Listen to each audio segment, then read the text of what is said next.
So you know I'm paid in full.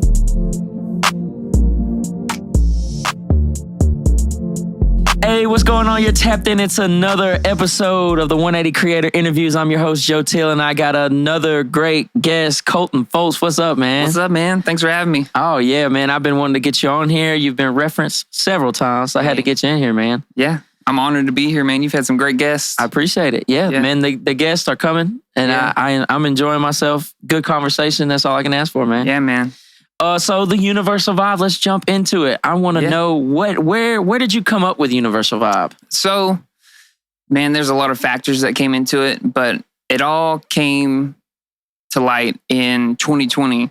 You know, like I used to manage journeys in the mall, and I was stepping down. COVID happened. I was locked down. I was on unemployment, and it really was like a huge blessing because I got to sit back and was like, man, I don't want to work 70 hours a week for retail. And like, man, they were working the piss out of me. And it gave me time to sit back and think. And I was 3 months sober when the lockdowns happened as well. Yeah. I had been working with this Amazonian frog medicine called Kambo, and we can get into all that later. But I had just learned how to serve this frog medicine, and I was trying to like build a community of like like-minded people, spiritual people that are into plant medicine, music, art, wellness. And I had posted in this group, was like, man, I want to do something. Like if it's picking up trash on the side of the road or like doing yoga at the park. And somebody said, why don't you just have a festival, like a celebration, a gathering? And it was like, you know what? Like that might be it. And I partnered with this person, and in November of 2020, we rented the Girl Scouts' old campgrounds in like Genoa off of Highway 82 down Arkansas side. And we just had this big community gathering. And, you know, like COVID was such a time of separation and fear. And it was like, screw that, man. We need to like come together and like work on our mental, physical, spiritual well-being, and like, let's express ourselves through music and fire spinners and arts and vendors and stuff. And that's how we came together for the first. So the first one wasn't downtown, huh? It was at that place. Yeah. So you was out in the woods and stuff, which that's kind of a vibe. Oh, bro, it was such a vibe. The landowners had no idea what was going on. So the parking was terrible. It was kind of sketchy, but I mean, we had like 300-400 people show up, and it was just like a really feel good. And like there had been nothing. You couldn't do anything in 2020. Like couldn't do anything. So I'm thinking of the timing better now. So this is in COVID. Like, and they were talking about like. Do you remember what the month was? It was November. Oh yeah, so this is it was like because it started in March. Really, the shutdowns did. And then it was like masks are mandatory. They're not mandatory, and like we had to have so many signs up. And y'all had masks on in the woods. I didn't, like my partner worked for the city and was like, these are the rules and regulations. We're supposed to do this. And it was like, at your own risk. Mask in the woods is wild. It's stupid. That is wild, bro. But I mean, we put up the signs. And but you did what you had to do. Yeah, to follow the rules. But man, I was like, screw all of it. You know, like we need to come together and hang out and just enjoy community. So that's how we got started. Dude, people's mental, like, I don't think I'm not even sure. I think people now are just realizing the toll, like, the COVID deal did to us, like, mentally. That was, like, when they told us to, like, don't go nowhere and stuff like that. Outside. That's insane. Don't get vitamin D from the sun. Yeah, that's all. I mean, you listen to the JRE, all the COVID vaccine things and all the conspiracies, man, like, it was. There was a time, and then like the narrative of everything was crazy too, and it was wild. It's wild, but I don't want to get into that for the YouTube overlords to strike me down. Oh, bro, they'll cut you down. But we can talk about but you rose up through that, had a good gathering. It was a success. So then, like the next year, you were like, okay, was the next year when you moved to downtown? Yes. So, man, I started working on it like 2 days later. Started planning it, started putting it together, and I don't know if you ever went to the Flying Crow downtown. You know where Alley Cats is? now. Mm-hmm. I'm a house dweller, bro. I be at the house at nighttime. Yeah. It's this old rail car downtown that they turned into a restaurant. Now, okay. It's beside the Banana Club. Yeah. Okay. Exactly. Yeah, because that's where I was at the other day. That's the only reason I know where that is. Yeah. But yes, I started serving tables and working there. Well, I was going there using their Wi-Fi, and I befriended the owner and the servers, and was like, if y'all ever need any help, like let me know.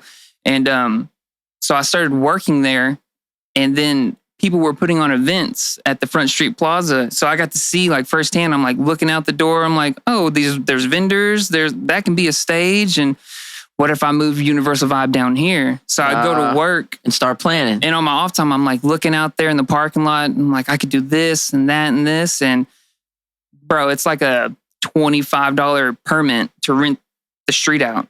Really? You know, so it was really easy. And also the city had no idea what we were doing, you know. Oh, I wonder the first year, how did they react to the Universal Vibe? Was it a Universal Vibe? Yeah, it was good. It was overall, it was good. Cross Ties had no idea what we were doing, and like we were like using some of their property and stuff. But like at the end of the night, the owners of Cross Ties came up to us and was like, they introduced themselves and they said, whatever you're doing, like we want you to do this quarterly. Like we want to partner with you, whatever you need, you know? So like we didn't step on any toes. But the next year when I went back to like file the permit, the city was like, you're doing some sketchy stuff. That literally said, what you're doing is pretty sketchy, you know? Like you need insurance. So what were they considering sketchy? The fire performers. Oh. They said it was just such a liability on city property. Oh, okay. Well, I guess they got to cover their ass. They gotta do what they gotta do, you know? Yeah. So, you gotta have the fire twirlers. I'm telling you, that it was I guess I probably went to the first one, and that is one of the main things I remember was the. Yeah. Was it before the platform stage was built into like the stage with Budweiser and stuff on it? Was it just like a shitty platform? I think it may have been just a platform. Yeah. So I think I went the first year. Yeah. Now it's not. It would have been 2021. Yeah. Yeah, that was for sure. Our first year downtown. All my dates in my head for what it would have been. Yeah. Yeah. Because my son was super little. And it was October. Yeah. Okay. Yeah. It had to have been 2021. Yeah. We've moved the date around back and forth, but it's not a $25 permit anymore. They've put millions of dollars into this Front Street Plaza. Now it's all gated up. The stage is like done. There's like permanent bathrooms, and it's thousands of dollars to rent out now, you know? But they're trying to revitalize downtown. It's a good effort. Yeah. I mean, cool. I'm down to clown, and you just have to just adjust your plans. And, I gotta adjust. I just gotta budget accordingly, you know? Like, and they're giving it to us at a discount because our event's free. You know, it's a free admission event. Yeah. It always has been. Hopefully, it always will be. They see it as like a not-for-profit, and I mean, the city's bank, all Hopkins, Zapata's, Cafe Lucille's, they all owe me money, dog. Like, oh, for real? No, not really. They do though, because of the traffic you're driving there. Bro, we're bringing hundreds of thousands of dollars to downtown Texarkana in over a weekend in a day. So how many people are showing up to these things now? Man, the city said that they had over 4,000 attendees this last year. We don't keep tickets or nothing like that. So it's just like, you just look around and see. A lot of people here. Yeah. The last year, probably my favorite year, but there was traffic all day, but also the city had the Clydesdales on Walnut Street. Like, here's Universal Vibe. Here's Walnut Street. You had to walk through Universal Vibe to get to the Clydesdales. So like, I mean, 5,000 people could have came to see the Clydesdales, and they saw Universal Vibe too. Yeah. So like, we just like piggybacked off each other. Oh, well. A previous year, they did like MMA fighting at... the peak fighting. Yeah, at the Hideout. Yeah. And that was the same day as Universal Vibe. So like, we're just like boom, boom, boom, packing out downtown. Hell yeah. With everybody doing events at the same time. Yeah. So how do you plan a good event, man? Like I had Darby in here. I talked, Jesse, or I call him Darby, just Darby Tillis. Yeah. But I had Jason here, and I've been talking to people who do events, but I never really asked. Like, I don't know, people have just been telling me the events they're doing, but like, how difficult is it to put this stuff together? Man, it really just depends. Like, for the most part, it's pretty easy. You know, it's like, whatever you plan, it's putting action to the plan. Right. You know, it's like you can think of all these great ideas and stuff, but like connecting the dots of like, oh, porta potties are going to cost $1,000. Oh, there's no power to the main stage, which was a problem one year. We had to get like a 100,000 watt generator. Yeah. Which had to be picked up by like a dually truck. You know, like it was like you have to think about all that stuff, huh? Yeah. Things just come up. But do you get to have fun during the Universal Vibe, or Man. do you have to, or are you just running around like crazy making sure stuff works? And that's how it's been in the past. But this last year, my goal was to sit at the Universal Vibe booth more than I had any other year, because like that's the only way I make any money back is selling like UV t-shirts and merchandise. And like in 2022, I was running around the entire time. I didn't sell one t-shirt. And so I'm just trusting volunteers to like sell money and like make these connections. So I was like, man, I need to be at the booth so that I can talk to people and be like, what do you think of the event? Where did you hear about Universal That's Vibe? important. That's how you put in. I need to know, you know? So this last year, I did really well sitting at the booth. And I mean, Jason was one of my volunteers, and man, like he crushed it, knocked it out of the park. Shout out to Jason Butler. Recovery Road Productions. Yes. Music festival coming Labor Day weekend. Yeah, he gave me the rundown on that. Yeah. That's huge. Yeah. And I'm a volunteer for that, you know, and camp out and do whatever he needs. Yeah. So they told me about the tent deal. That's cool. What? The people be camping out? Yeah. Dude. That's wild. It's next level. Yeah. That's something that like I kind of want to do, but I don't trust people to act right. You know, like people are going to Okay, so let's go into that. Yeah. You were downtown. The double-edged sword of what seems like to be downtown is there's this revitalization. There's all this money being put into downtown. But then also there is, you know, what maybe some would call Texarkana behavior, maybe. Like, you know, that you're dealing with how, you know, does that deter you from wanting to do more stuff, or do you just take the risk?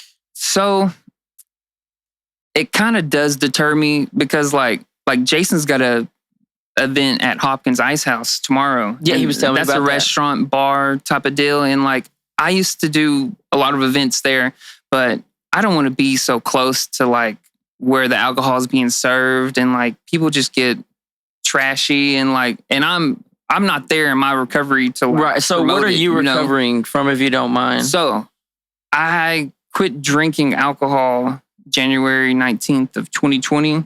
And man, I was doing cocaine and like oxy and hydrocodones and acid, all kinds of different drugs. But I drank alcohol every day for several years. Yeah, same. So like with downtown being the entertainment district, it's cool because, you know, like people can do whatever they want as long as they do it responsibly, respectfully, and like safe. You know, like you can walk around and drink, smoke, do whatever. I really don't care. But it's when it gets like toxic and dangerous and irresponsible that I'm like, man, screw this, and I don't have the patience for it. But so it's a blessing and a curse. You know, like I won't do any more shows at a bar or at a restaurant. I mean, like Hopkins, people just be.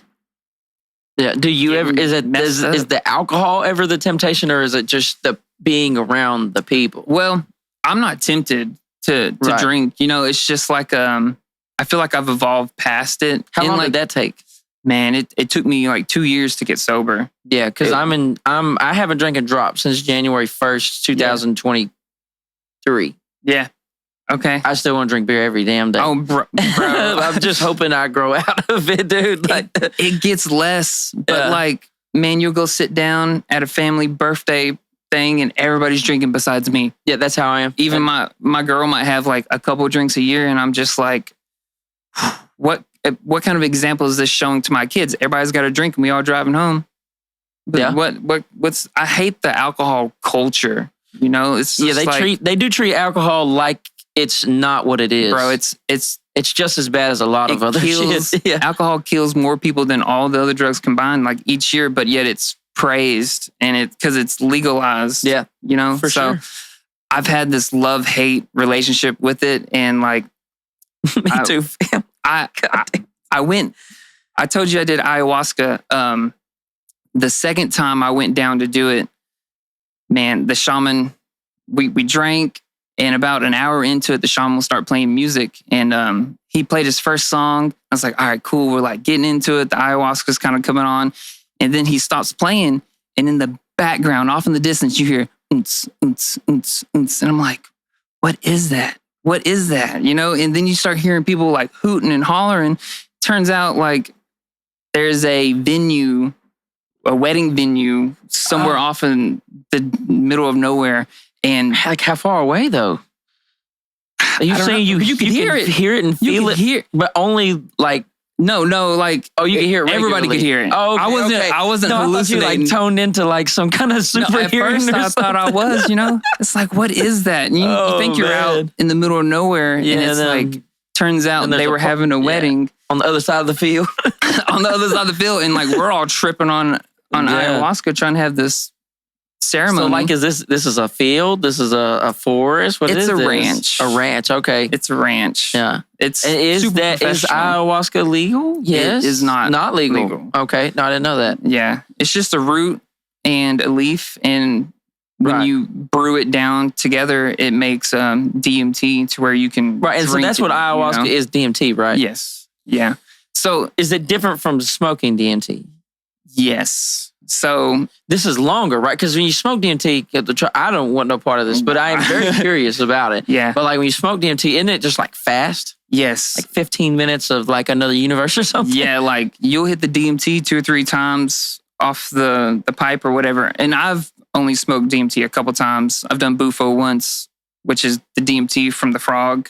But the DMT, you smoke it and like you're there instantly, and it's 10 minutes maybe. So do you feel normal afterwards, or is there like lingering effects? I mean, there is kind of like some lingering effects, but like you'll be back to baseline in 30 minutes or an hour and be like, did that just happen? You know? That's insane. Yeah. But the ayahuasca, it might take an hour to set on, and then you're in it for like 4 hours, 5 hours, and you're like sweating, purging, you're throwing up, you're having to go use the porta potties and like, right. And so like you say a shaman, that's just some kind of guy that's there to supervise it, because you're doing it like the most what's the word, ceremonial way, and also he's the safest way, huh? Yeah. So like, I mean, I'm no shaman, but this dude's got like shamanic powers where he's like communing with the spirit of the medicine, and like will apparently like talk to ayahuasca and then play icaros or songs that the ayahuasca tells him to play, which will like, man, like the shaman controls the energy in the room with the music. And like sometimes it's real nice and like beautiful, and then sometimes it's like you're at war and you're just like throwing up, and it's a wide range. That's crazy. So the benefits of it. Now I don't know. I'm not going to say his name when he told me he did it, because I don't think he said it during the actual episode. I think it was later. But it's the experience, even that you hear like when people come on Joe Rogan and tell them about it. You know, like Graham Hancock, the ancient he started talking about it. Like even that in like DMT. It seems like the common thing is like maybe they're seeing something similar. Like everybody's seeing something similar. Is that, since you experience it, is that something? I mean, how much do you, I guess what I'm asking is like, what do you take away from this that makes it worth doing? So it depends on like what intentions you go into it with. Right. So like if you have like a list of like, I want to get sober. How do I get sober? What's the root cause of my addiction? Why am I so angry? How do I forgive my mother or my father? You know, if you go in there with a list of 5 things, and if you just sit in complete darkness, you'll probably answer those questions yourself, you know? But like when you do it under ayahuasca or mushrooms or LSD in like a ceremonial, intentional fashion, you know, like you'll sit there and meditate on that. Like, how can I forgive my mom? And like the ayahuasca kind of like gives you a different perspective. It kind of like takes you out of it and like makes it to where you can see it from a different point of view, you know? So like, yeah, that's something that he was saying, that he was able to look at himself objectively. Yeah. Like an out of body, like being able to judge himself. Exactly. That's wild. That is crazy. Every time I've done psychedelics, it's like putting a mirror up to myself and seeing parts of myself that like I was ignoring, you know, and like that's how I got sober in the first place. Was I was partying with LSD and all kinds of things, and it got to a point where I would just take LSD at home alone, and then it was just like, man, like these behaviors, these patterns, like I'm just killing myself with alcohol and drugs and like watching the sun come up high and on LSD or whatever it was. And I was like, I got to get sober, man. Like my truest authentic self will never come out if I'm like masking it and moderating how I feel with all these things. So the LSD kind of just like helped me see different parts of myself. Yeah. You know? So I guess my question is, do you think that those things are like, I guess you said if you meditated long enough, you think you could solve these problems. Can you get to these same type of realizations, do you think, without those? Yes. Like get the same answers. Yeah. Like, but sometimes you'll need like therapy, like to talk to somebody. So you're saying this is like it's like a therapy session, but in your head, like your brain's just like bouncing back and forth and you're thinking about all these different things. And it's like having a 2 or 3 way conversation with the medicine or the mushrooms or the ayahuasca. And people will do mushrooms and say, man, it was like 10 years of therapy in a 4-hour trip. Wow. You know, so man, that's insane. I think you can get there, and not everybody needs to do psychedelics. Like I'm scared to do them now. I don't want to. And it's like, you know, I'm very fascinated. I like to talk about them. Yeah. Like you telling me your experience, I'm enjoying hearing what you went through. Yeah. But like, I don't know. I don't like, especially getting sober, I do not like the alter. You know, and I kind of like to be in control. Absolutely. And so like the trip would scare me, and then I'm scared to death that I'll like, because I don't do weed good neither. Like, bro, weed will fuck me up. Yeah. Like I'll have every paranoia thought that you could have on weed. It's a psychedelic, bro. It can be just as strong as I don't fuck mushrooms with weed sometimes. neither. And that's like the studio. Like I've just always been around it, and it's just like, bro, you don't want to smoke this? No, not really. Yeah, so and alcohol had a little different feel to it, and I kind of and you know you get addicted to what it does to you, and then it's like, okay, that's my drug of choice was what alcohol did to me, especially being able, because I didn't like to get like shit faced ever. Yeah, I always could find like a buzz, and I was just a consistent buzzer, and so, but I don't like to lose control ever. Oh, I get it. I would lose control on alcohol. Yeah. I would drink until there was nothing left to drink. No, I didn't do that. I'm just consistently always buzzed. It's the same thing. Like drink 3 beers before I go into Walmart. Yeah. Like, you know, why? Yeah. But it's like, we're going to have this experience. Let me drink some beers first. Yeah. I'll drink until I'm asleep, or that's how it was. And so when I found ayahuasca and Kambo, the frog medicine, I was at a point where I was like, I'm willing to die to get sober. Man, I was torn up from the military and drug abuse and like my ex-wife and my mom and all these different things that I was like, man, if I died doing this crazy ayahuasca stuff, then like, cool, because I can't get sober. So, and so you felt like that was the only option at that point.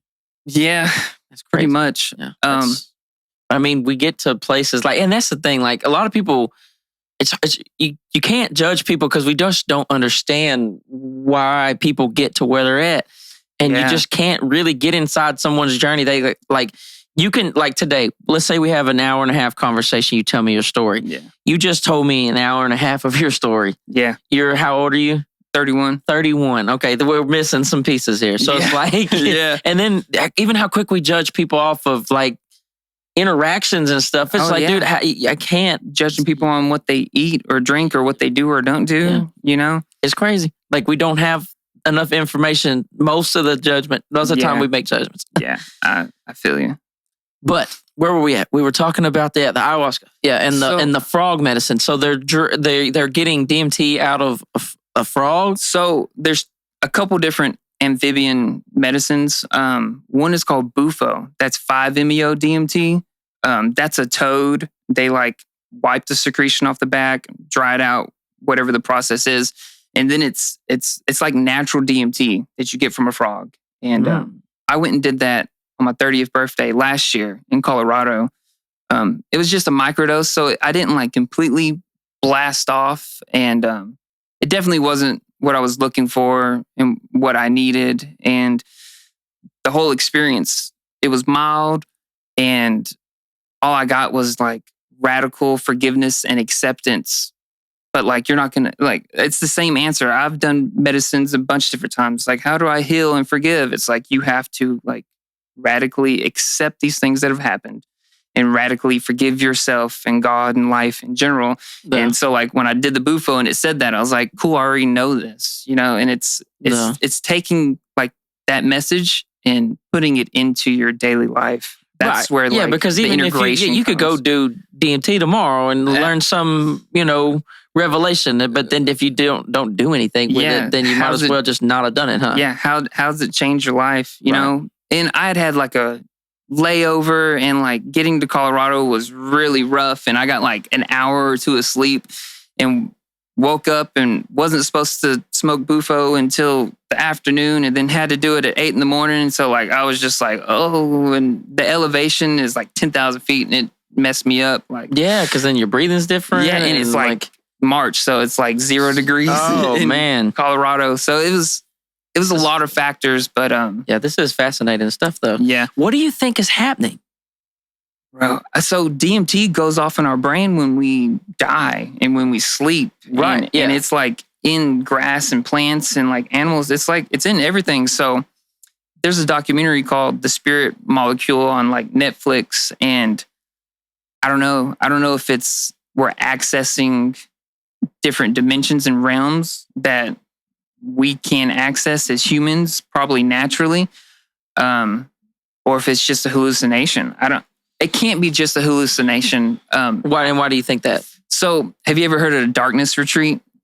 Darkness retreat. So, man, I listen to all kinds of stuff.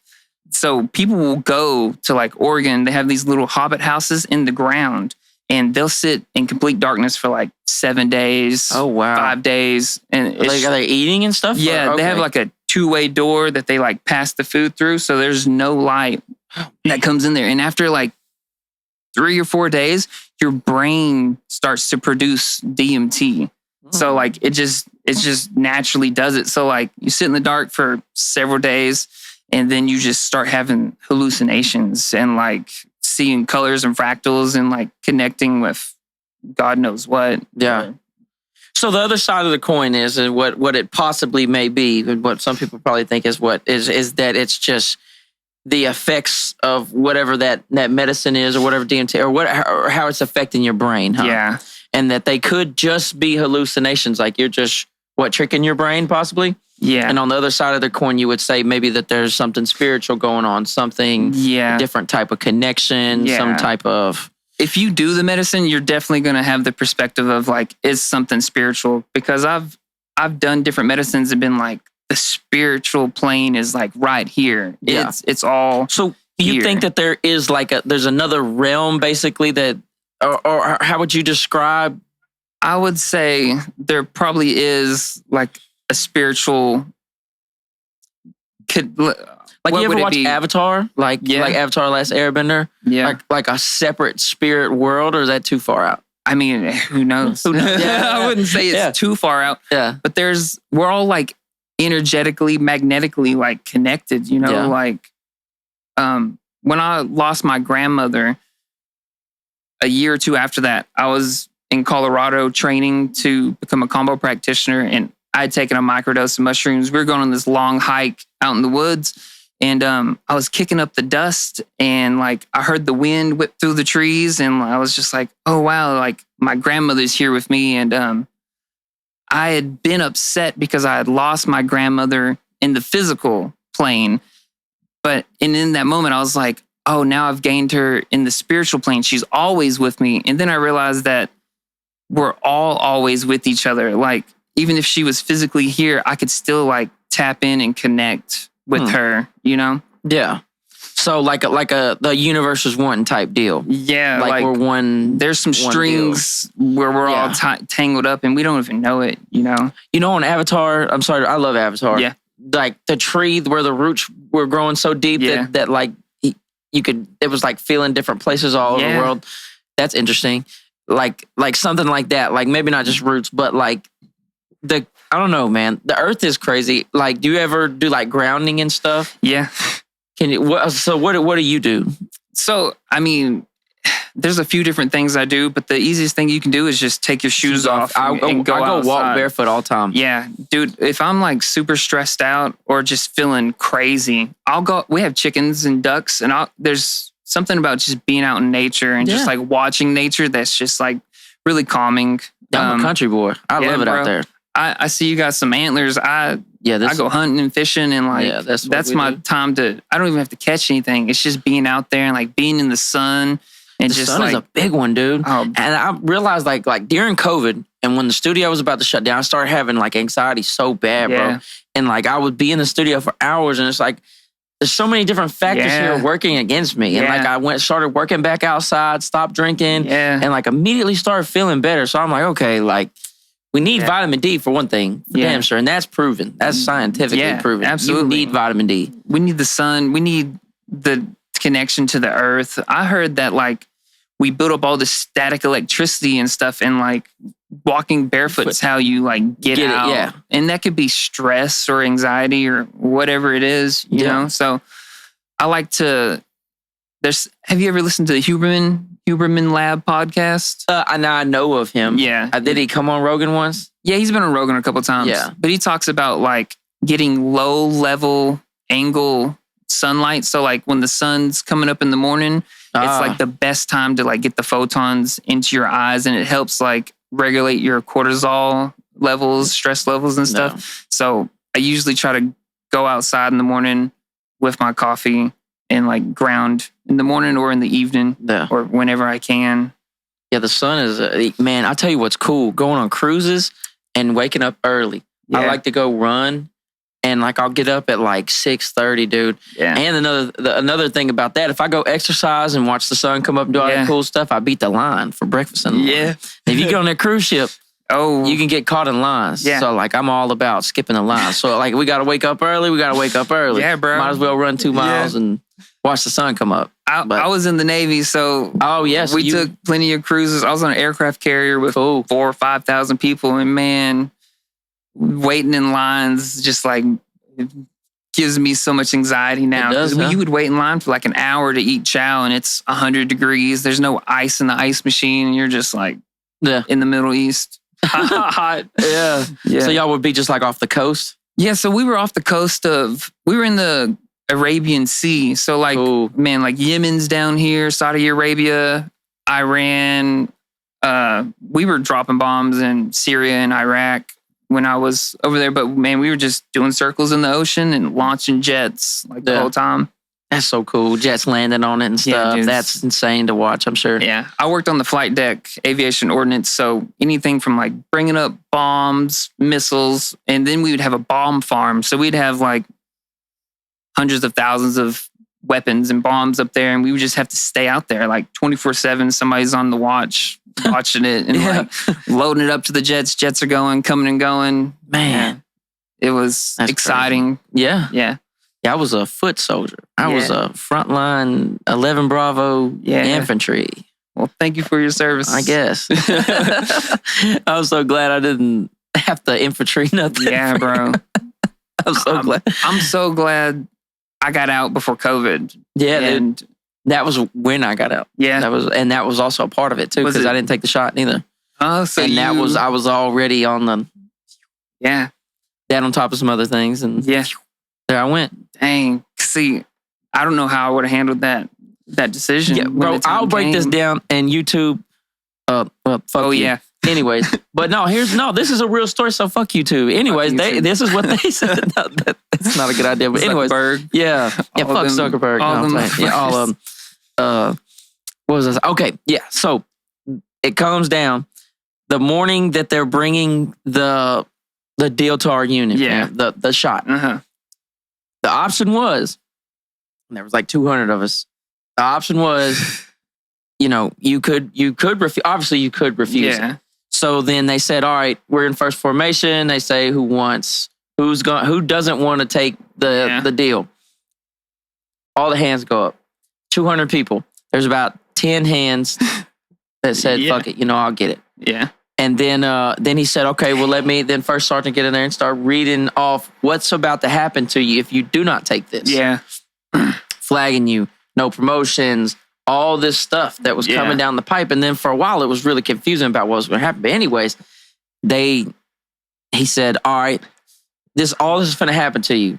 Yeah. With that being said, who all doesn't want the COVID shot? And I ain't going to lie, bro, it literally swapped. There was 10 people left. Yeah. There was 10 people at the beginning, 190 that said no. And within a 15-minute brief, it had swapped. Yeah. And I was one of the 10. They put that fear into them. And I just didn't. So what happened? They just... That just... You got a general discharge? Yeah, I have a general discharge, yeah. And so that just piled on top of a medical deal I was dealing with anyway. And it was like, I'm out. And then it was like, but because it was COVID, it was like, I don't know, man. Fuck COVID. Man, that's a rough one, man. I've only gotten COVID like twice. Yeah. It's never been severe. Yeah. And like, if I feel sick, I don't go around old people and I don't, you know what I'm saying? And like, I feel like you can do your part without hopping on the train of getting an untested do medicine. This, do this or fucking, man, it's so crazy gonna they kicked people out. Like, I've heard a conspiracy that they did that to make a more compliant military force. And maybe I heard this on Rogan or something, but they were talking about like the military would never martial law, turn on its own people and stuff like that. Well, they just kicked out everybody that stood for something. Yeah.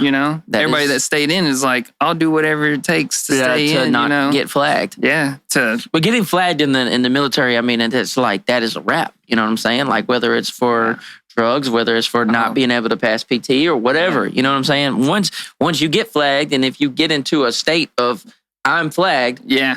Like there is no more get more money. There is no more nothing. You know what I'm saying? It's a wrap. I made E5 in under 2 years. I was like 21 and all these great things.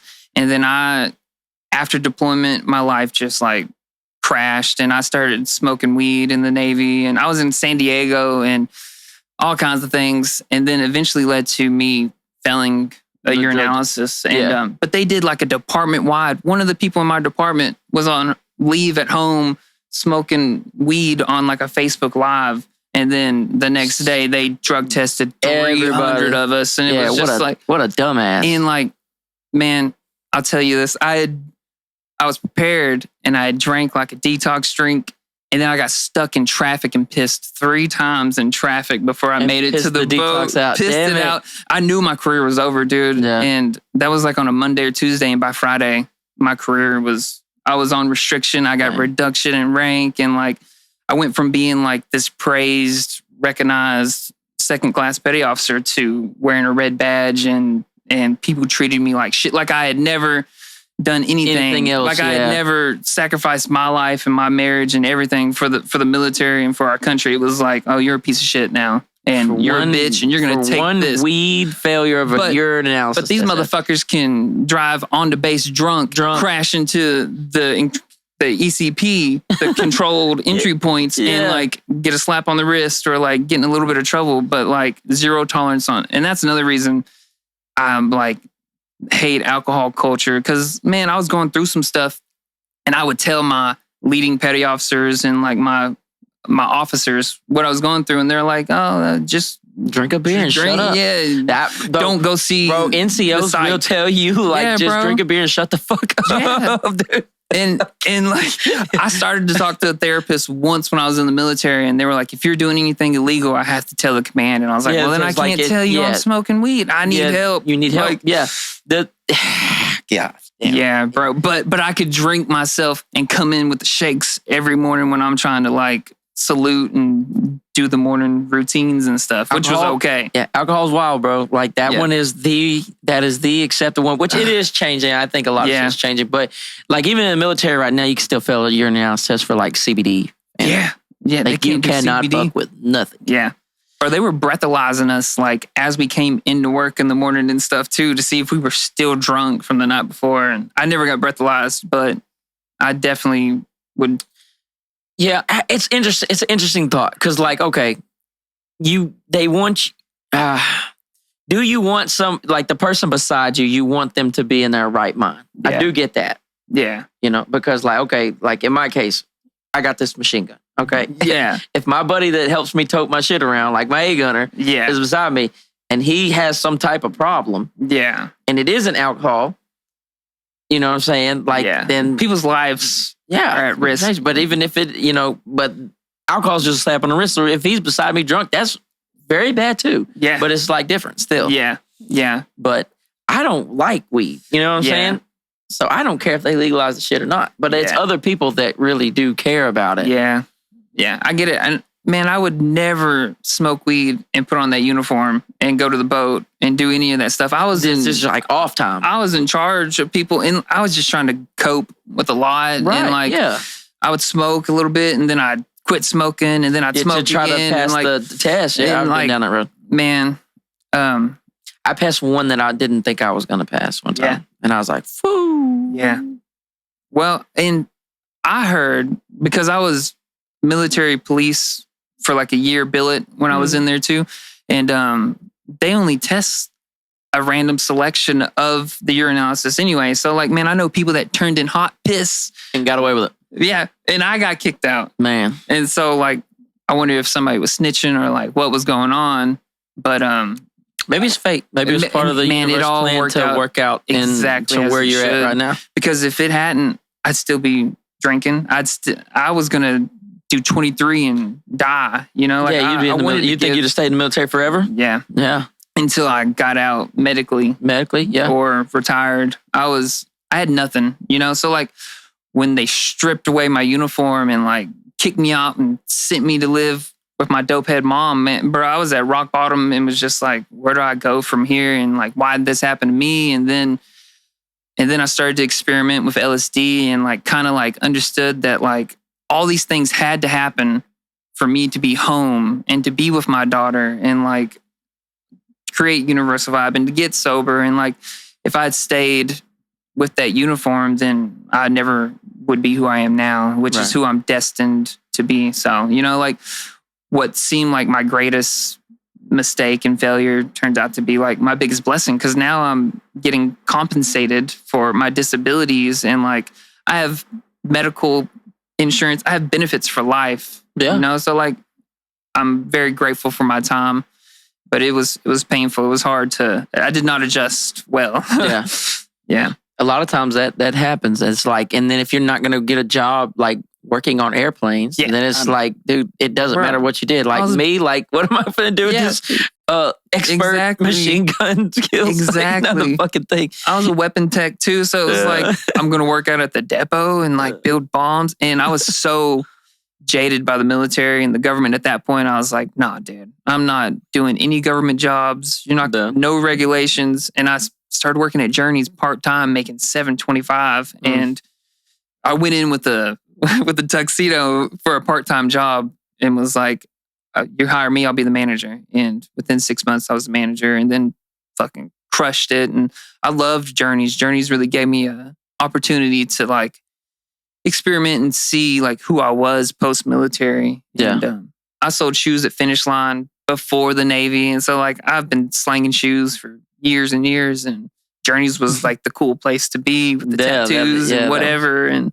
so let's get into the tattoos, man. I see you got a lot of tattoos. Yeah, I got a couple. I got a few myself. Yeah. So when did you first get like what they would call a job stopper? When did you touch the hand? So I got the hand while I was in the Navy. Actually, I might have. And they would let y'all? They didn't know. They didn't know. Oh. So like, I might have had like, bro. So we wear like gloves up on the flight deck most of the time. And like, bro, I would put my hand behind my back while I'm like in the production meetings with the chiefs and the officers and stuff. And like, I had saw one of my officers had gotten his hand tattooed.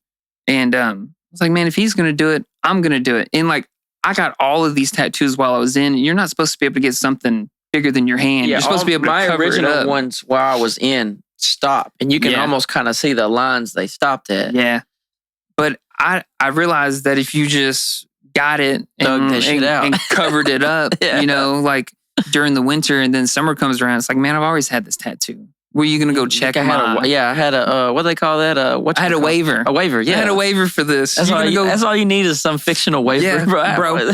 I had multiple people tell me like, "How'd you get this tattoo right here while you were in?" And I was just like, "Bro, I just hid it until I didn't have to hide it no more. Nobody's gonna question you." Right. But I got the hand done, and that was definitely a sketchy one. But you can get neck tattoos in the Navy now. So did you get there? Were those after? These are after. Yeah. And it took me 2 or 3 years to like build up the courage to get my neck tattooed. And I want to do my wife says no, so I'm just chilling. A lot of people told me no, and I was worried. I was still. I mean, I guess I was on my way out of journeys when I was like, yeah, I'm gonna get the neck tattoo, and I was unemployed when I got it, and I was just like, the world will accept me or it won't. So yeah, sometimes I kind of look at mine as a stamp, like especially because like even though it is changing, people still look at you different. Like I'll have like today. I was talking to this. I was at their house working. Yeah, I had a long sleeve shirt on because I wear the thin long sleeve shirts because when it gets hot, and I had gloves on because I'm working in septic stuff.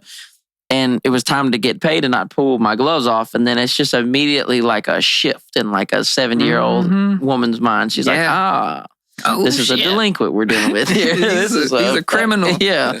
But probably shocked shit out of him because of how nice I was to him. And I try to think of customer service, like even when you're pumping somebody's shit out, like you want the customer to like fall in love with you still, bro.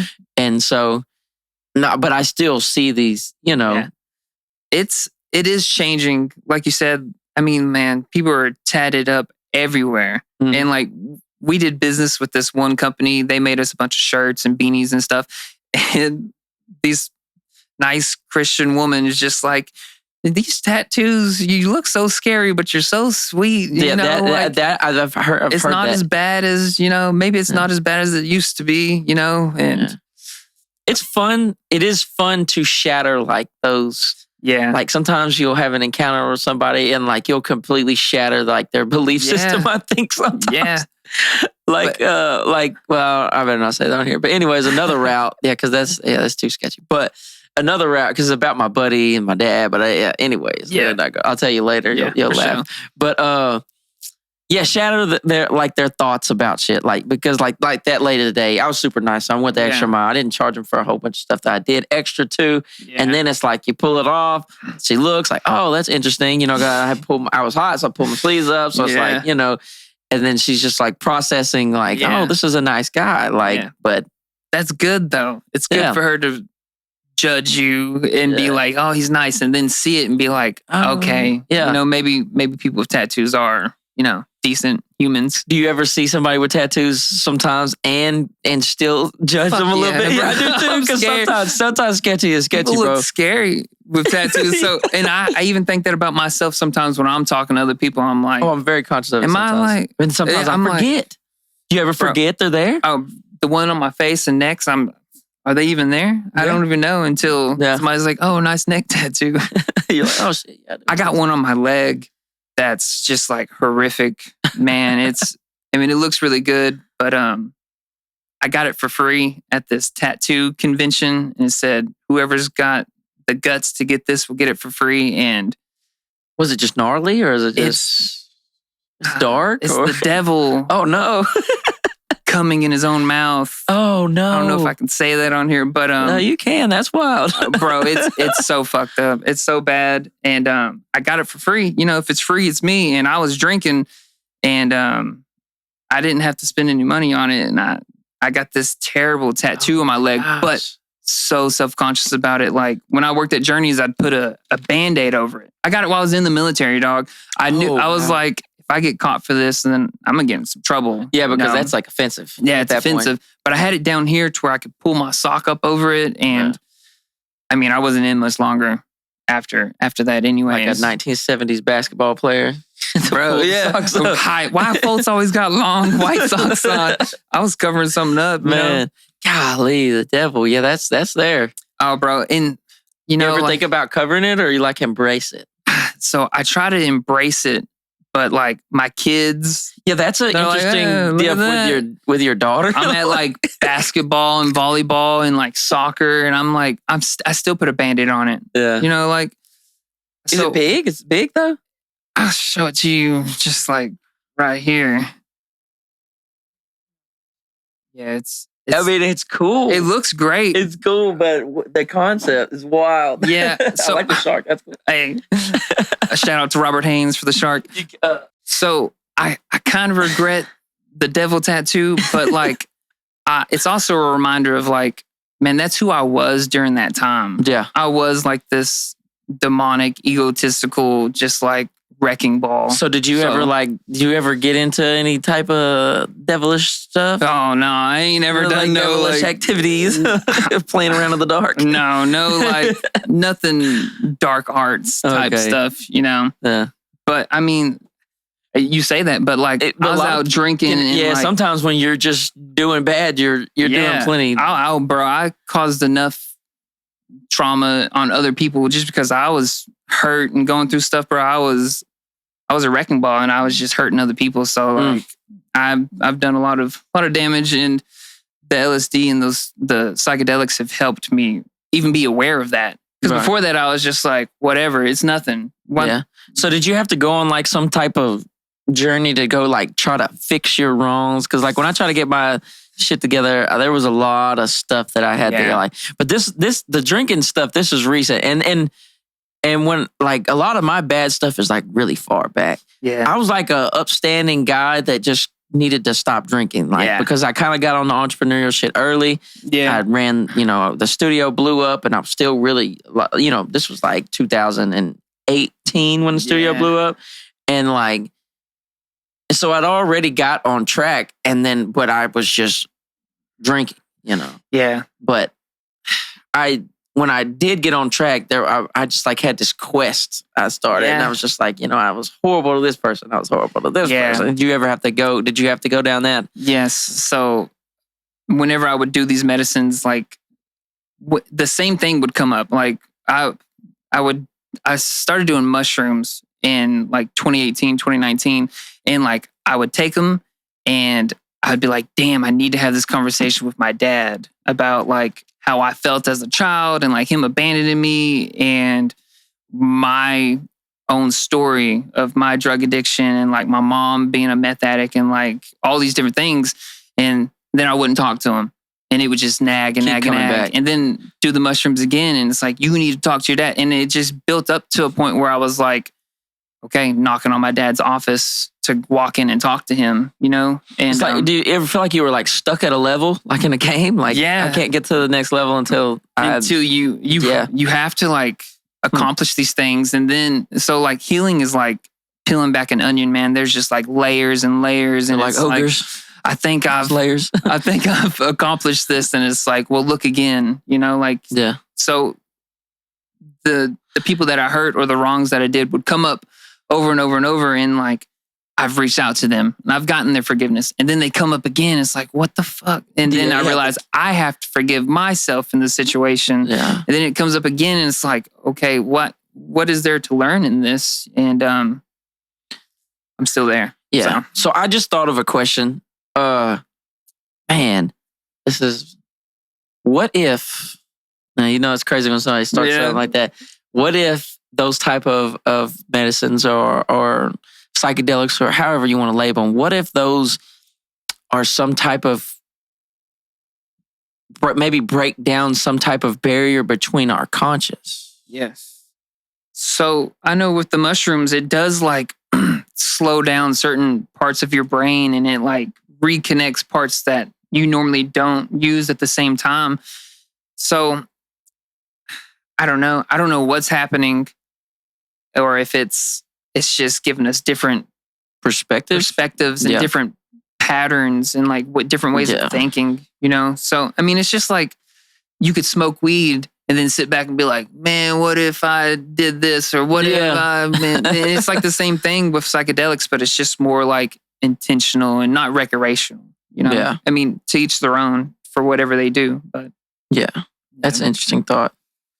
Yeah, what do you think consciousness is? I know that's like a crazy question to ask, but like, man, do you think like because like we have this like internal dialogue, right? Like I do, and I'm assuming most other people do. Like you talk to yourself constantly, all the right? time, all the time. Yeah, and so like, are we just affirming what we're thinking, or is that like some separate deal? Man. Like, when you start thinking about like spiritual things, like are we, is our spirit and our body just one thing? Is what we call our spirit, could that just be, our brain functions? Like, it's a lot of stuff. So, but what do you think? My opinion would be that it's probably all one thing, but as humans, we're trying to like separate it so that we can understand it. And be like, okay, well, this is my body, this is my mind, this is my spirit, this is my heart. That's a lot of different voices talking in your head. Right, because once people say heart, this is my heart. I mean, that's not your heart. Your heart's pumping blood. You making a decision with your heart, or your gut, or your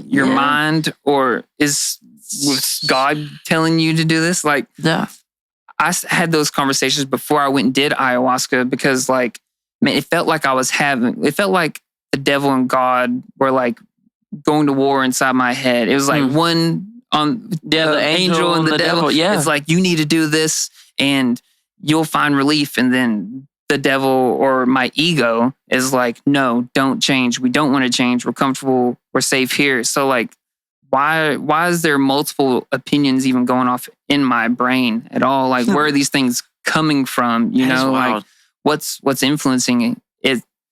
And I mean, there could be a whole lot more back to that. Like, yeah, I mean, there could be some outside force influencing you, but at the same time, it could just be a collection of all the information that we intake into our brains, and our brains are just working out information, and that's how it manifests. Yeah, if our brains can produce DMT and make us trip from sitting in the dark, like, where are these thoughts and these downloads? And like dreams, like what's happening when you're dreaming, bro? You're like fucking off. Like, why do you remember something? Why don't you remember something? Bro, like, we could completely be going somewhere else when we're asleep.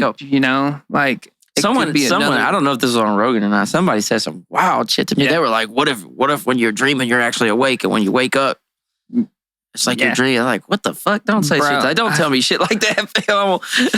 What do you think we're living? Is there a possibility we're living in a simulation? I mean, there's obviously a possibility. Yeah, I think there's a possibility for a lot of things that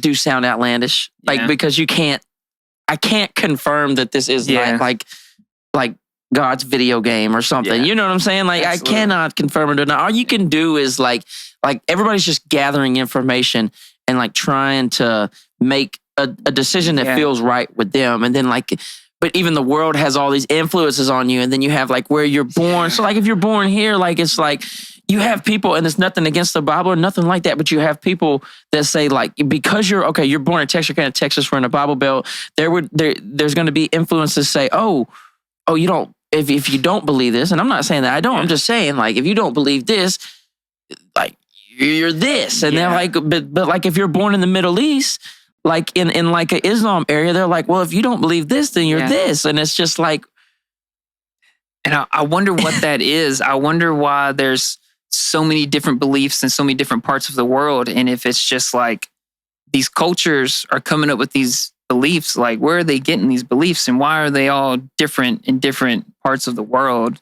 So like maybe all of it's real. Maybe all of it's true. Or maybe it's all the same story, just through a different cultural lens. Yes, but at the same time, the one thing that hangs me up on that deal, because I've heard that argument all the time, like that, maybe it's all one God. It's just different descriptions of the same God, this and that. But then you have books like the Bible that say, Jesus, I am the way, the truth, and the life. There's no way to get here except through me. Yeah. But that's completely contradictory to, say, Buddha or Hinduism, or, where there's like this different path. Yeah. So if there's just one path, they can't, you know what I'm saying? That makes me feel like that they aren't talking about the same thing. And it is more about each individual thing, each group is really believing what they think about it. Yeah. Yeah. But that's just my thoughts. You know what I'm saying? These are just opinions. This is just me gathering my thoughts. And then you have to think of my 29 years of being influenced by Lord knows what. Yeah. You know what I mean? TV, podcasts, I don't know anything. Everything. Yeah, me neither. I just sit around, and then it's fun to sit around and think about this stuff. Yeah. But I wouldn't get on here and tell you like, you're stupid if you believe this, or you're stupid because, dude, I cannot figure this shit out. The more I dig, the more I realize like I don't know. You know, like it's hard to choose one path, or I mean, I guess people resonate with what they resonate, but like who's the judge or to say like you're right or you're wrong? You know, like I don't care what anybody does.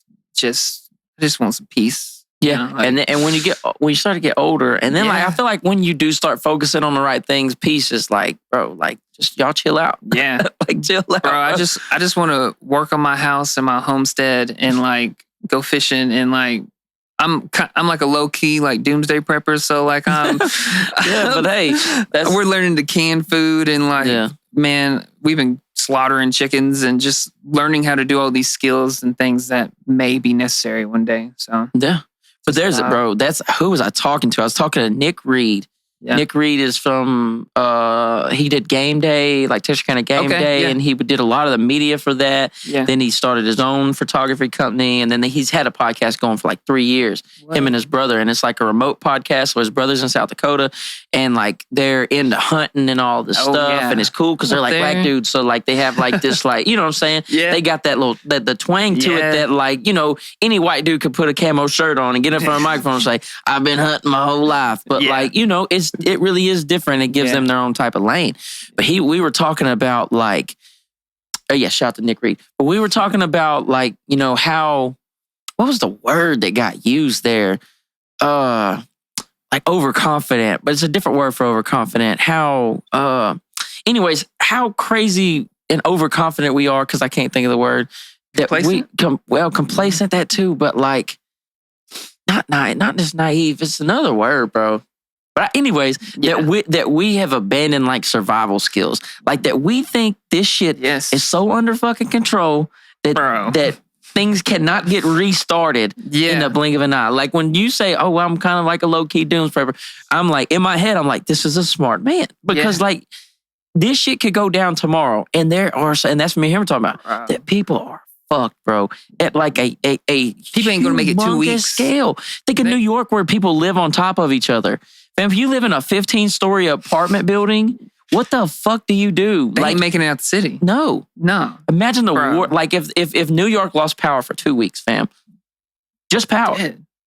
I mean, people wouldn't make it. I mean, if COVID didn't like wake people up and kind of be like, whoa, like did COVID really did that influence you to be like, okay, I need to know how to like, you know? Well, I mean, I grew up hunting and fishing and stuff like that. And like, I never thought about like preparing and stuff until maybe it was like post lockdowns and like seeing the grocery stores the way they were. Man. And like, there's been some weird stuff that's been going on over the last 4 years of like food distribution plants that are like burning to the ground, or like hundreds of herds of cattle are like getting slaughtered. And so like food chains get disrupted, and like I think COVID showed us like how fragile the food chain was. That's and then exactly like what we have to you know, even like the trucking deal when they couldn't move because stuff, you couldn't order certain things on Amazon. Because I remember people were making such a big deal around like Christmas because the supply chains were like pushed back, and it's like it wouldn't take a month for people to starve to death. Yeah, like, and no power, no heat, no AC, like people wouldn't make it. Yeah, no. And we have like about 40 cows, like immediately, like and some land. So it's like when I think of like doom prepping, like that's where we go. Like then it would be different, bro. We would be like setting up a perimeter. We would like be protecting the cows. Yeah. You know, we have a pond that we could fish out of. We also, you know, we could be boiling the water. Yeah. You know, I know how to make fire in several different ways. Yeah. But, you know, I don't know. I think about this shit and like about this shit. But how it's wild that the average person is so used to society, how it is. It's just because we don't know no better. Because it's always worked. Like me and you as a kid, it has always worked. And COVID shook it up a little bit. And we were like, what the fuck? Yeah. For a second. And we wasn't really old enough in 2008, like when shit gave out, like financially. Yeah.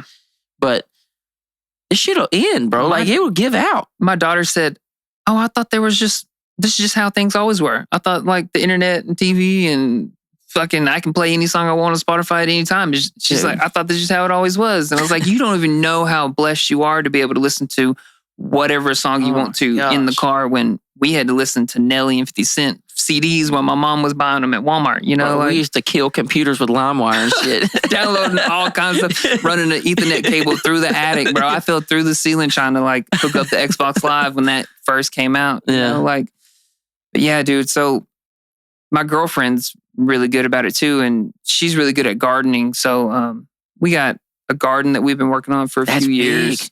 Bro, yeah, it's hard.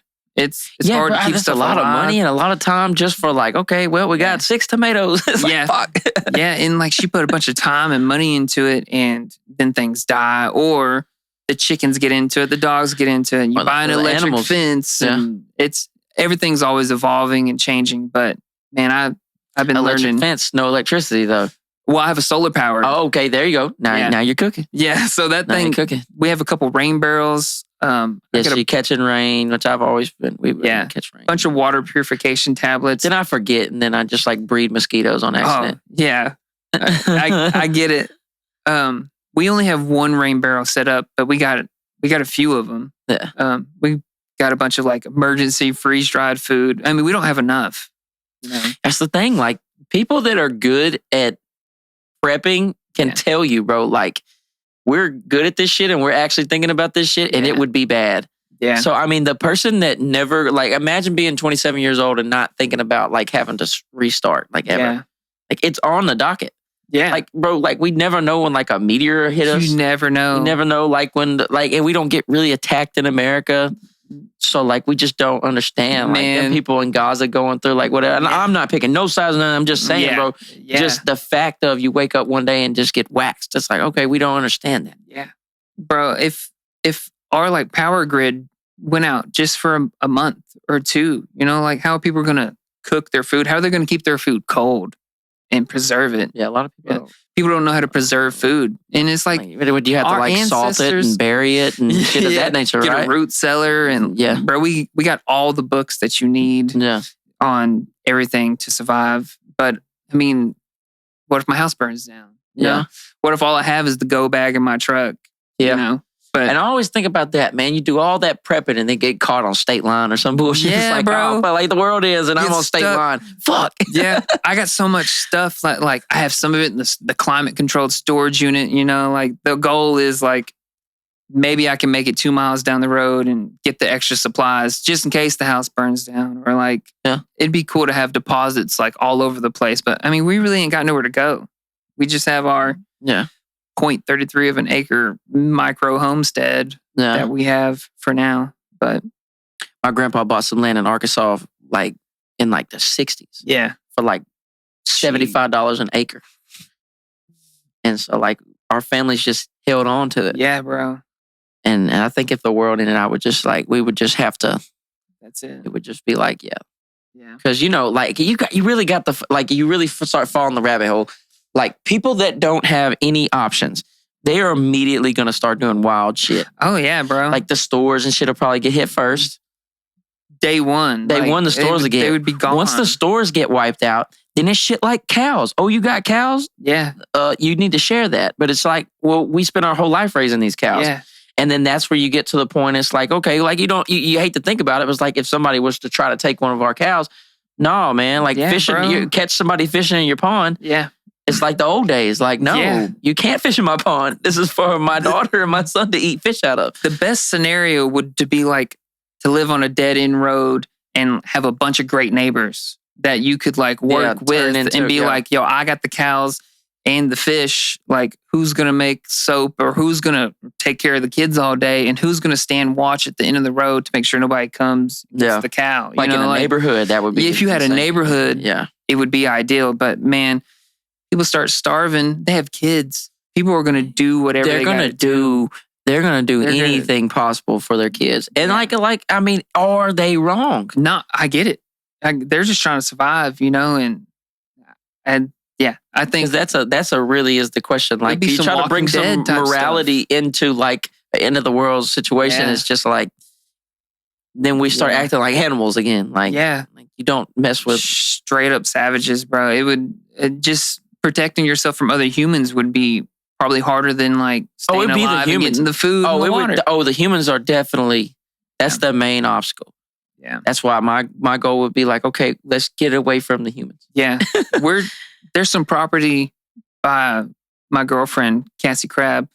Her mom and stepfather own some property out in Liberty Isle, and it's at the dead end of the street, and like the Sulphur River's back there, and like, damn, you like describing like where I live at. But yeah, okay, yeah, I know exactly. Yeah. Because the Sulphur River's back behind and all that cool stuff. So that's, hopefully we just bought our house. If you put your back to a river, that's good. Yeah. Because then it's just like, you just think about it from like, then I start getting in like tactical mode. Oh yeah. I'm like, okay, like if we put, like a river behind you, that's a barrier. So now our defense is facing the other way. Yeah. Yeah. And you could use the river. It'd be crazy. Yeah, the Sulphur River is going to be wild. It would be, it could be good and bad. People would probably be coming to it. Yeah, they would be coming down the river. Imagine you have property on the river and like you see a boat coming down. Like, it's okay. Like, what do they want? Are they going to keep going? Yeah. Do we hide? You know. You never know. Golly, this is a rabbit hole that we literally could talk about for hours. Because like we watch a lot of like Alone and dude, that show's awesome. Homestead Rescue. Alone is so cool. It's the shit. I watched the one where they were like in Vancouver. I don't remember if that was like the first one. Yeah. But man, that one, like they stay there. Some of them stay there so long, they just like, it literally be like the mental stuff. It don't even be the physical stuff. Yeah. It's just the mental of being completely alone. You know, like what a trip it would be to be out in the woods for 100 days by yourself. That's insane. With nothing but your thoughts. You know, like that would be a spiritual experience. I need people. Or do you think our reliance on people and technology and stuff, to like go back to what you were almost just saying there, was like, do you think that's holding us back from some type of spiritual thing possibly? I think it or do you could think interfere. Like, that we, on the other, like to be happy and truly spiritual, we need to be around other people and connect with them? So I think yes, probably. I think some solitude is good. Yeah, definitely. Solitary confinement is a punishment in prison, you know, so like being alone can kill you, and it's so devastating. So I think we do need community. I think the technology can be taking us away from spirituality or from nature, which is like where we came from. Yeah, man, I have even though, like, I will say this, the podcast has pushed me to be more than I want to be in the technology and the social media. Yeah, but I will always find a way to get out in the woods. Yeah. There's a spot that I take my kids down on a side by side. Yeah. And we go to this pond, and like, you know, I got my 18-month-old daughter, my 3-year-old son, and like we're by a pond, and I'm chasing them like, you know, don't jump in the water. My daughter will just get in the water, bro. Yeah, brother. I just have to snag no fear. Her. And my son, like, all he wants to do is throw sticks in the pond. So like he'll just say, I want those sticks in the pond. I was like, okay, well, I got to drive him back there. But those are the like, we grew up outside, you know, and we didn't have a lot of that shit, you know, like we would build forts. We used to build like elaborate forts in the woods and stuff. And I don't know, I don't ever want to get away from that. And then like my studio days really taught me like, you don't need to be in this cave all the time, bro. That's not it. Bro. And it's unfortunate, but I feel like society is like speeding towards that direction where like more people are indoors, more people are on their phones, bro. I hate like seeing kids like on the phone at like the dinner table and stuff like that. We don't do phones or tablets in our house. Our kids might get like an hour of screen time if they do their chores and stuff. Right, yeah. But I have a fear that, I mean, but also we give the tablet at dinner in public, so I can't just to not chase them. Oh, you got young ones, bro. That's different. But like they might be acting crazy. Yeah, in public. And it's like, okay, Mickey Mouse is the only. You got a 2-year-old or something that's like throwing a 3-year-old and 18-month-old. Yeah, my 18-month-old daughter can throw a fit. Yeah. But once they get like, I mean, mine are 13, 12, and 10. But I have plans of keeping them off the TV. Yeah. So how's that working for you? My bad, I didn't mean to cut you off. No, it's okay. They're addicted to it, man. They're like, when screen time? When can I get screen time? We're like, well, you got to do your chores and do an hour outside. And they're like, oh, what the hell? I mean, they don't cuss, but when we take it away from them, like their mood's better. They they create son more. goes weird when you take that tablet from him, and like bro. he doesn't get. He gets like 15 minutes on tablet max because he gets weird. Yeah, bro, they get mean and like agitated, and it's like it must be a drug. It must be the withdrawal of it, where it's like it's so I mean, I think about how cool it would be. I mean, we were downloading stuff on LimeWire and like playing the Xbox One. I can't and imagine it was being 5 or something and like being able to be on YouTube. And like have all these crazy and like all the content's geared to be more addictive and more like engaging. Bright colors, TikTok, music, 10 seconds. You're like watching these videos. My son wants to watch kids shorts on YouTube, and it's wild. And I'll catch a glimpse of it, and I'll just take the phone. I'll be like, "You don't need this." And then like he turns into a little bully. Yeah. I want the tablet. Yeah, he's like a 3-year-old. Like I'm having to argue with this 3-year-old, and he's so like you take him outside, he's an angel. Yeah, bro. Take it away and put them in their natural like environment. They just know. Our kids are like, well, what am I going to do? I'm going to be bored. And you take it away. 5 minutes later, they forget about it. And they're like, our daughter does art all the time. And then like Jack, our son, he'll be outside shooting the BB gun. And you're like, that wouldn't happen if they were on the phone. They would just stare at the screen. Tablet. Yeah, playing Roblox or the Switch or whatever it is. And like video games are cool. They're fun. They're addicting. But everything just needs to be in moderation, you know? These kids can't control it. They have no because guidance. you can get a kid to do anything. Yeah. You can get, kids are so susceptible to like anything. And so like all these new agendas pointed toward kids, they can't help it. Yeah. They can't help but play into what's happening. And that's what's so fearful about like the kids having free range to the internet and like TikTok and stuff like that. And you know, like in China, they control what kind of content's going on TikTok. Chinese TikTok is way different. It's like and at least that's what Joe Rogan says. Yeah, it's like science achievements and athletics and martial arts and like productive, constructive stuff. And then our kids are watching bullshit. Yeah. They're watching other kids play or like watching people like eat candy and play with slime. And it's like, this is not good for your brain. Yeah. Probably. No. Yeah. No, we would take wiffle ball bats and have like lightsaber fights, bro. Like throw rocks at each other. Yeah, like, we were like break each other's necks on trampolines and shit. Like we would get in trouble for being in the house. Yeah. Like, they would run us out.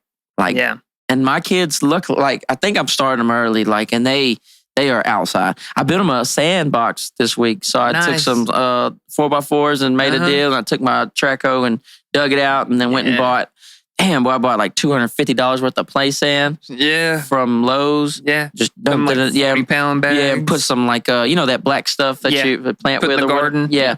So I put that on there and put sand on it. And so they've been doing that. My daughter, she just takes the sand and throws it out of the pit. And so I'm out in the yard yelling at her.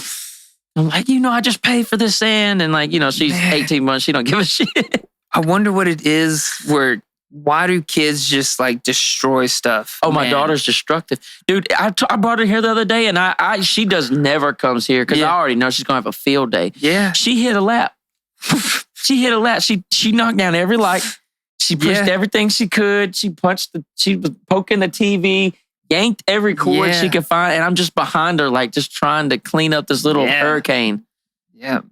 And she don't know no better. She's so sweet and she's so cute. And she'll like try to work her way out of like me being mad at her and shit. But like, it doesn't change, bro. Like, it's like some type of instinct. Our 13-year-old will still just like destroy stuff or like use stuff she's not supposed to or like break this and just be like, I didn't know. And it's like, how did you not know that?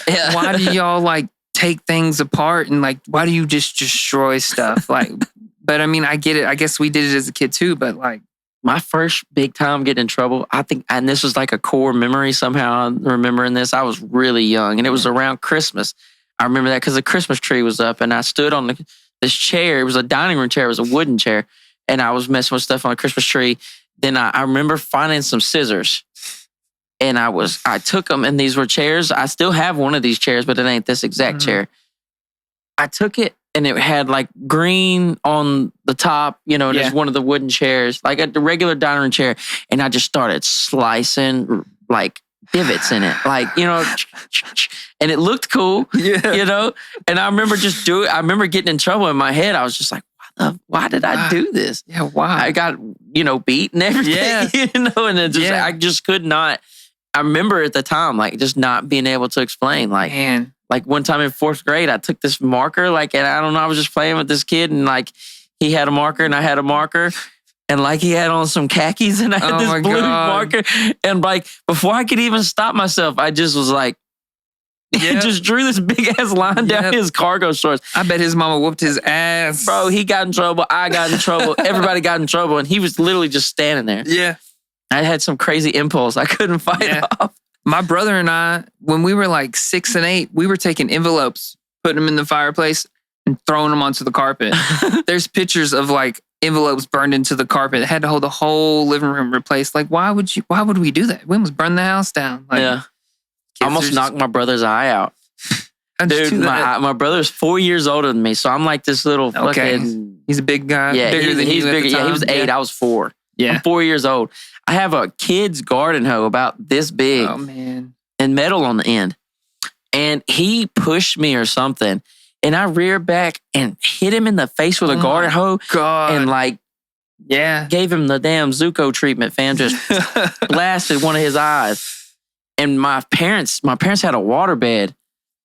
This was crazy. This was crazy times. They had a waterbed. And if you've ever dealt with a waterbed, behind the waterbed is like this 1 foot by 1 foot, like square, open, like cavity behind it. And like my dad is kind of short. He got like short arms and shit. So like I knew I was fucked. Yeah. Like my mom took my brother to the hospital. Oh my God. And my dad was like after me. Yeah. And he don't fuck around. This is an angry grown man at me, and I'm 4, and it don't make a fuck. He's gonna get the point across. So I was like, I know what I'll do. I hid in this cavity, and like he couldn't get me out. Oh my God. And so like there was like an hour where he was there like cussing me. Oh, like, I bet he was mad as hell. He finally got like a pipe, like because we work on sewer. He got a sewer pipe and pushed me out. And he had called my grandma. My grandma was waiting on the other side. Oh my God! They pushed me out of there. She grabbed me. He gets to beating my ass, boy. They would have called. That day would have like nowadays they'd have CPS the fuck out of him. Yeah. But I mean, yeah, come on, bro. Man. Yeah, like I almost took my brother's eye, like bad. And luckily, like the way it hit, it didn't touch his eyeball at all. So it was like a freak deal. Like, almost like took one of my brother's eyes. Like, and it was crazy. See, I think kids are capable of murder, dude. Kids are because they have no control and they're just like rage. I could see it, and it could be an accident. You could have hit him just right. So do you think we grow out of that stuff, or do you think that there's like some of these kid tendencies that can like people that, I don't know, I feel like there's people that don't grow up. So like maybe they still are retaining these kid tendencies. So okay, so me and Nick, like I said earlier, we went down this rabbit hole of like at a psychological standpoint, like comparing us to animals and our brains and shit like that. You know, and he started asking questions about like, okay, what about a kid that doesn't get trained at all in any of the ways from a human? Yeah. So somehow this kid makes it. Like, what do you think that kid would be like? He would be more animal than kid or than human, I would assume. You know, like, you think he would be feral? Do you think it would be like... Probably be feral. Yeah. Well, I mean, I guess it depends on where he grew up. So is it our training that separates us from being feral? Is that it? I think it's the domestication process that like a dog. Like if you have a dog and you don't do shit with that dog's a dumbass. Yeah. If you train the dog, then that dog is a smart dog. And we're basically training our kids how to act and walk and talk. And I feel so bad about it sometimes too, because I want them to be themselves and grow and learn. And like, I don't want to domesticate them or like put a cap on them and be like, no, stop. Because like boys are crazy and energetic, you know, and we just want to be like, hey, stop, chill, sit down. I always wonder if I'm capping their creativity by like telling, like we were saying earlier, she's out here getting into stuff.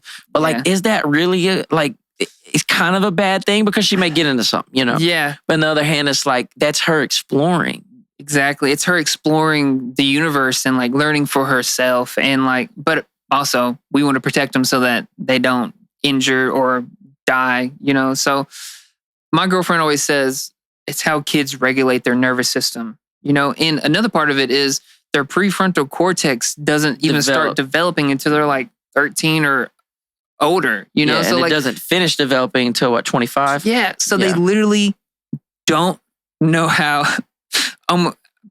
Kids are basically mentally handicapped. Yeah, you know, they're real. basically like Compared to an adult. Yeah, if they were an adult, they would be not all there. You know, because like they literally can't comprehend. Okay, these things go here, here, and here, and I have to do these things in order to be able to whatever. You know, my daughter just throws stuff down in her room, and it's just like, why do we get so mad and upset when like their room's messed up? But it's not their fault because they literally can't even process it. Like their brain's not even developed enough, and they don't care. They don't give a shit. They don't care. My room was so dirty all throughout school. But as I got older and I got so I moved here. Yeah. When I was like 17, I moved to this spot. I lived here. I got married here. I've been with the same girl forever, but me and her lived here. Yeah. And so like and that is when I was like, oh, yeah, maybe I shouldn't be a slob. Yeah. But it takes like, I don't know, like once, I don't know, especially when you're in somebody else's stuff, like your parents' home, it's hard for you to understand. Then you do something else, and you start paying a bill or something, and then you're just like, hey, this motherfucker ain't clean. Yeah. Like, we got to fix this. And it's like, where was that? Yeah. I think the best we can do is just lead by example and like try to have grace and forgiveness and compassion towards our kids and just know that they're gonna figure it out. They're gonna have a shitty roommate. They're gonna start paying bills. They're gonna start realizing like what this money's really worth and what it doesn't. You can't just spend it all when you get it all. You know, like it's so wild. Me having conversations with my 3-year-old. Me, I'm trying to explain to him like he'll throw food away, and I'll be like, dude, wait, that was expensive. Oh, bro. Like, I can't explain inflation to a 3-year-old. And I'm just like, I'm going in on him, bro. We try to the 13-year-old. You just threw this away. Like, I have been working all day. The reason me and you didn't play all day, because I want to play with you, Dad. Okay, well, the reason I didn't play with you all day is because we're making it's a 3-year-old. He don't. Yeah. Ours will take like a bite of an apple, and then you'll find it in the room, and it's like, this bag of organic apples cost us $10. And how much do we make an hour? You know, like you just wasted 30 minutes of my life, or like and they do not give a shit. But inflation is wild. It's so bad. This is crazy. Especially, this is insane. Man, my girlfriend's way healthier and more educated on the food and wellness part. So like I went from like eating fast food and doing whatever to buying all organic groceries and like, bro. So where are y'all doing that? Like you can barely find organic fruits and vegetables, and like half the fruits and vegetables are like. But you eat meat though, right? I eat meat. Yeah. I mean, they have like the organic meats at Walmart. We actually just started doing butcher box, so like we ordered a bunch of meat from like a really good source, or Eight Oaks Farms in New Boston. They have their own like cattles and organic hydroponic. Greens and stuff like that too. So organic, is it more expensive? Yes. So like the milk that we get is like $11 or $12 a gallon compared to the $3 Great Value. Yeah. You know? So I mean, it's just a lot. Do you feel significantly better? Yeah. I mean, you could probably still cook a bunch of organic food and it still be bad for you. It just depends on what you eat.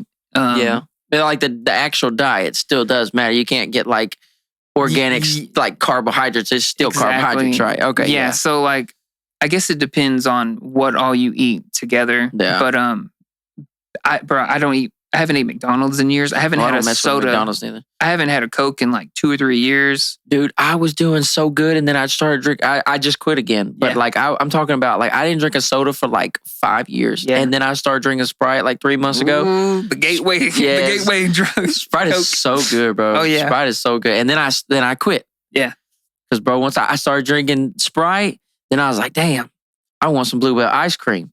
Oh. And then I ate 2 half-gallon tubs of Bluebell ice cream in like 2 weeks, and I was like, okay, maybe I don't know. I was doing so good, and then like and it was a part of my life to not like so like now I've cut a lot of sugar out right now. Yeah, just been drinking a ton of water. Now my diet's ass still. Yeah. It's garbage, like cheeseburgers and things of that nature. But the sugar intake is at least lower right now. Yeah, I mean that's a big factor in it, and like everybody's bodies are different, so like it's not all going to be the same. But I know eliminating so many things and then reintroducing them and seeing how I feel, I know what I can have and what I can't have. And like, I have an autoimmune disease and have like arthritis in like 12 parts of my body. So like sometimes if I eat a lot of fast food and sugar and like I'll still eat Wendy's and like Reggie's burgers and like Wendy's things, is a little bit better than, like McDonald's. Those are like different scales.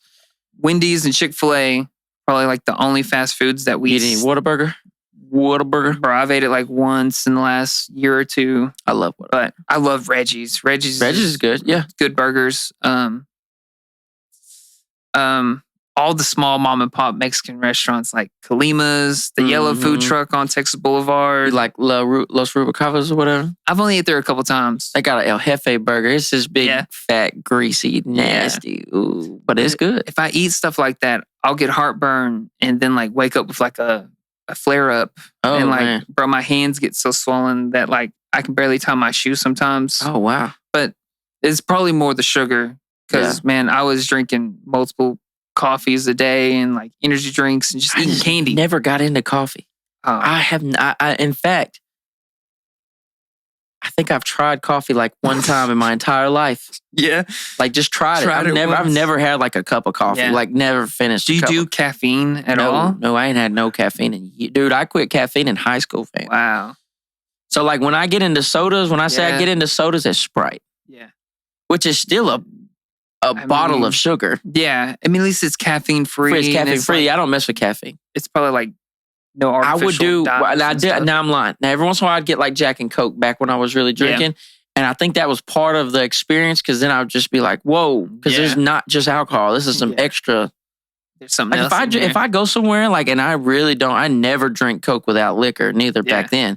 So like if I would get like 3 Jack and Cokes, there was something more than alcohol at play there. Like there was caffeine like fucking punching me up. Yeah. But no, I quit Cokes early. Yeah. I used to drink like a 12-pack of Mountain Dew in like 1 or 2 days when I was like 9th grade. I'm sure that's like scarred me for life probably. Mountain Dew is bad. My kids, they're doing so much better than I ever did. Like I was drinking liters of Dr. Pepper and drinking energy drinks when I was 16 and I started doing drugs when I was 13. Vault? Yeah. It was like an off-brand Mountain Dew type of deal. Yeah, but it was like specifically energy. Yeah. Back when they could just give us any damn thing.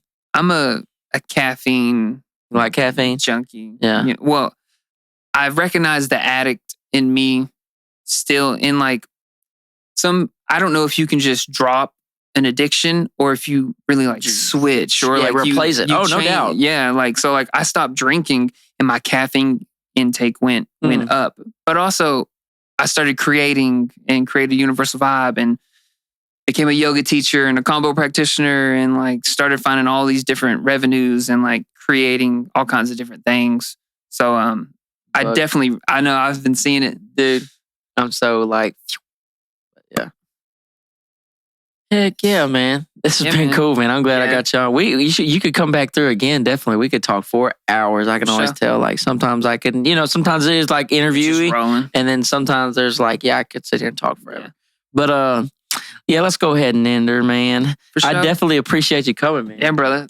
Thanks for having me on. Oh, yeah. Colton Foltz, they can find you. How can they find you?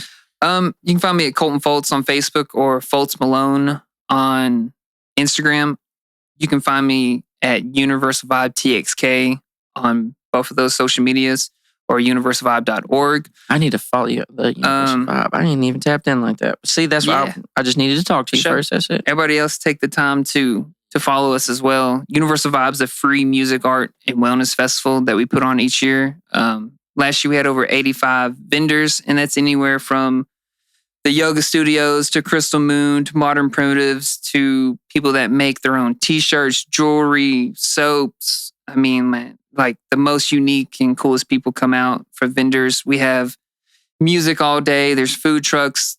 There's bubble parties for the kids. There's magic shows. There's face painting, arts and crafts. I mean, and this year it's going to be 3 days. So November 8th, 9th, and 10th. So it's like a Friday, Saturday, Sunday deal? Yeah, so Friday is going to be our setup, but they're doing Downtown Live. So the second Friday of each month, they do Downtown Live, and they have vendors and music. And we're going to do a soft opening that Friday night from 6 to 9. Cool. But Saturday, Sunday, 10 to 8, it's going to be the 5th annual Universal Vibe. Come on. So I like it. Appreciate you having me on, man. Oh, yeah, man. You've been tapped in. This is Joe Teel 180. You can find me on all my socials and Joseph Teel on Facebook. Like, share, and subscribe. Hit the little bell. Let you know when I drop videos. That's going to help me. Man, this has been fun. I've been enjoying it, man. I've just been talking to cool people, having cool conversations. Yeah, I've been waiting to talk to get the lowdown on the ayahuasca. That's cool. Yeah, bro. I didn't even tell you about the experiences. So, like, that's a whole nother thing. Oh, yeah. I'll get you back. For sure. I'll get you back. I like that. I want to put together like a wild one. Like get like maybe KB and you in the same room and let y'all like go. Okay. Yeah. Yeah, I know KB. Yeah, that's more. Yeah. KB's cool. We'll do it, man. Let's do it. So appreciate y'all tapping in. Y'all be blessed. Thanks.